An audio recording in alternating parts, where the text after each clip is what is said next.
kapatids, madalas po nating makita sa mga loop na may mga plug. So, minsan kulay pula, minsan puti, asul, iba-ibang kulay, minsan nga may mga design pa. Ano nga ba yung totoong gamit ng plug? Minsan din, nung bata pa ako, napapaisip ako eh. Ang unang-unang alam natin, lalo na yung mga kabataan, mga nag-uumpisa, palatandaan daw po ito ng kalapate para alam niya kung saan uuwi. E paano kung pare-pares kayo ng kulay ng plug? So parang hindi. Pero siguro, isa ito sa mga landmark nila. So nung bata nga ako, ginawa ko. Merong mataas na puno sa amin, inakyat namin yon para makapaglagay lang kami ng plug. So ngayong 52 years old na ako, matagal nang nag-iibon at nagre-race, pwede ko na sabihin sa inyo kung ano yung totoong gamit ng plug. Kasi kahit sa mga napapanood nyo na ibang video abroad, meron ka pa rin kayo nakikita ng mga plug. Ginagamit natin yung plug para mapatagal yung pagronda ng ibon natin. Kasi mas matagal rumoronda ang ibon natin, mas madali nilang madedevelop yung breast muscles nila.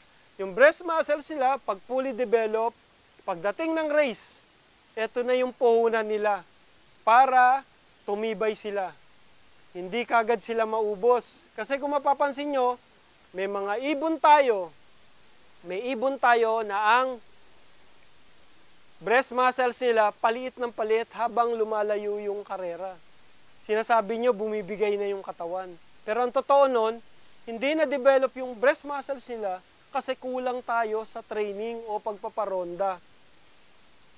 Kung kulang tayo sa pagpaparonda, mas madaling bumigay yung katawan ng ibon natin kasi hindi nga na-develop yung breast muscles nila. So, yung plug po ay isang gamit para makatulong para maparonda natin ng matagal yung ibon natin.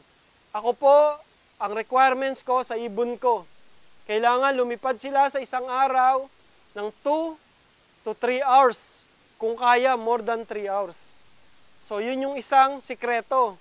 Kailangan lumipad yung ibon nyo everyday ng 2 to 3 hours. Sir, 5 minuto lang umiikot ibon ko.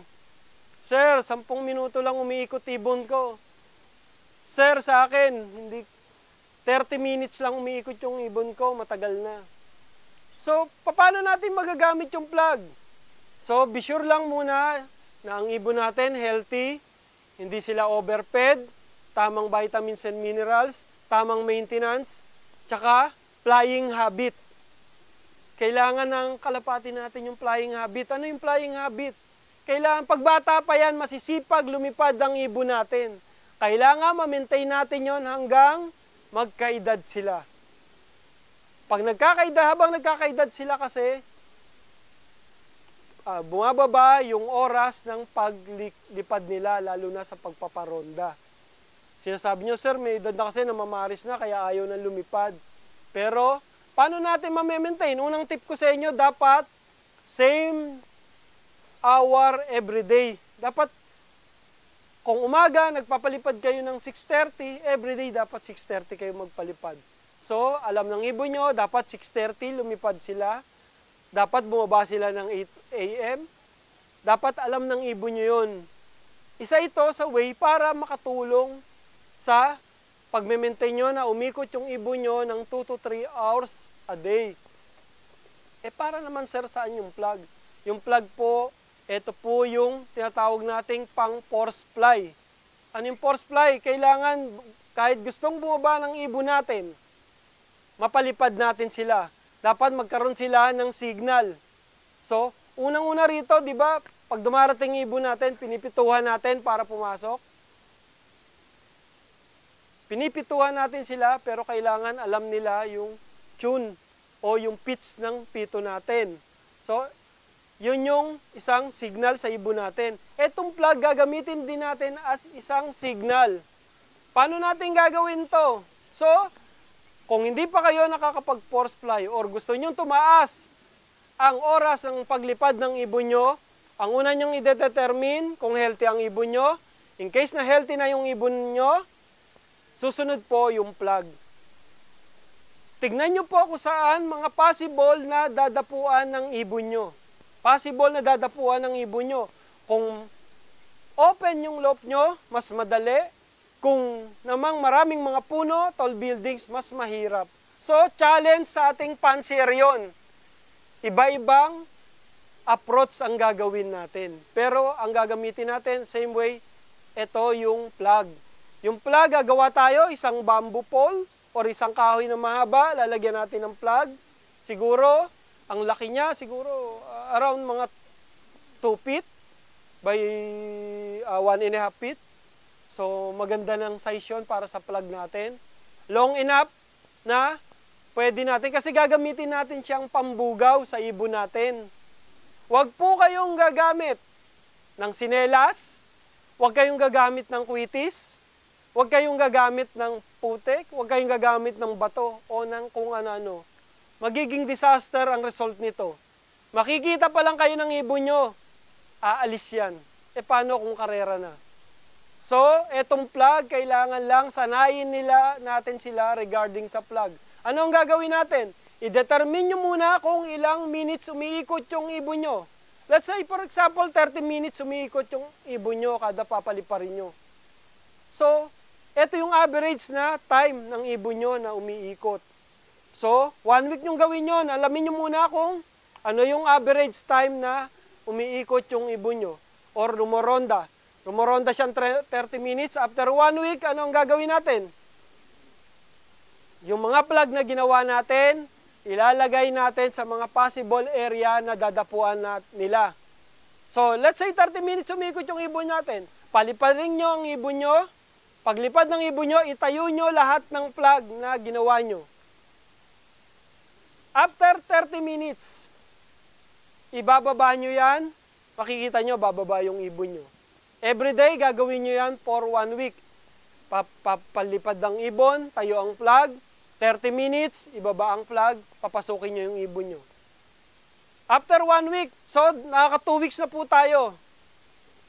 On the 15th day, gawin yung 35 minutes yung ikot ng ibon nyo. Yung ibon nyo, kung sanay umikot daily ng 30 minutes, pagdating ng 30 minutes, bababa yan. So, ang gagawin nyo, yung mga plug nyo, yun yung gagamitin yung pangbugaw ng ibon nyo. I-stretch nyo ng 35 minutes. Matatansya nyo yan kung kaya ng ibon nyong lumipad ng 35 minutes. Kung kaya, tingin nyo, kaya pang dagdagan, dagdagan nyo uli ng 5 minutes. So, every day magdadagdag kayo, or every other day, or every 3 days, depende yon sa kaya ng ibon nyo. Huwag kayong magdadagdag na tingin nyo hindi na kaya ng ibon nyo. Kasi once na may nakita yan na ibang dapuan, it's another problem. So, kayo yung makakagawa nito, kayo yung magtsatsaga. So, hanggang sa marating nyo yung desired time nyo, gusto nyo maka 1 hour muna, then after 1 month, magdagdag kayo para maging 1.5. So, nasa sa inyo yon. Ang importante, matuto or magkaroon ng habit ang ibon nyo na everyday, lumilipad yan ng 1.5 hours sa umaga, 1.5 hours sa tanghali. Yun po yung pagpapalipad ko. Sa inyo, pwede nyong gawin na hapon. Pero ang suggestion ko, kung magpapalipad kayo sa hapon, huwag kayong magpalipad na more than 4 p.m. Kasi kung magpapalipad kayo ng 4 p.m. at lumilipad ang kalapati nyo ng 1.5 hours, 5:30, nasa taas pa yan. Baka abutin ng dilim. Sa baba, ang tingin natin maliwanag pa, pero ang ibon natin may mga times na madilim na ang paningin yan. Baka mangyari sa inyo before na may nangyari sa akin, na pinalipad ko lang ang ibon ko, nagkawala kasi inabot ng dilim. Nagtataka kayo, kita naman yung ibon nyo, kita rin nila kayo, pero hindi sila makababa. So, siguro kung hapon kayo magpapalipad, mga 3 p.m., pero huwag kayong lalampas ng 4 p.m. kasi medyo alanganin na yung time na yun. So, kaya ako, ginagawa ko talaga, umaga, around 6:30, then sa tanghali, around 12 noon, tanghalin tapat ako nagpapalipad. Hindi po ako nagpapalipad ng 3 times a day. Meron pong pansier, nagpapalipad ng 3 times a day. Importante po, mas maraming oras na flight sa loop. mas magiging advantage nyo pagdating ng karera. So, sana po may maitulong sa inyo yung paggamit ng plug. Isa po to sa instrumento or gamit na dapat meron tayo sa loob natin at malaki ang maitutulong. Kalimutan na po natin, madalas tayong nakakarinig ng kwentuhan tungkol sa kwitis. Hindi po advisable at hindi ko po ina-advise sa inyo na gamitan nyo yung ibon nyo ng kwitis para magkaroon kayo ng force fly. Mas maraming negative kaysa positive na makukuha tayo out of paggamit ng kwitis. So, simpleng instrumento lang, hindi kayo gagastos sa malaki, plug po yung gamitin natin.